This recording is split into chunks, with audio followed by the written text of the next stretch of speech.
ஹே பூக்களை செடி கொடியின் பொருள் என்று நினைத்திருந்தே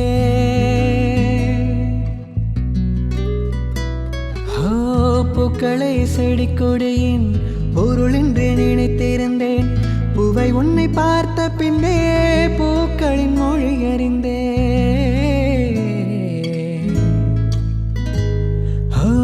தலையணை என்பதெல்லாம் தலைக்கென்று நினைத்திருந்தேன்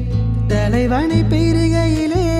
தலையணை துணை எறிந்தேன் தீபந்தம் போன்றவள் நான் தீபம் என்று ஆகிவிட்டேன் புயலுக்கு பிறந்தவள் நான் தென்றல் என்று மாறிவிட்டேன் கருங்கல்லை போன்றவன் நான் கற்பூரமாகிவிட்டேன்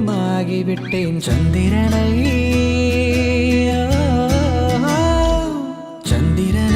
தொட்டது யாராம் ஸ்டாங்கா அது ஆம்ஸ்டாங்கா சத்தியமாய் தொட்டது யார் நான் தானே அடி நான் தானே கனவு தேவதையே நிலவு நீதானே உன்னிழலும் நான் தானே கனவு தேவதையே நிலவு நீதானே உன்னிழலும் நான்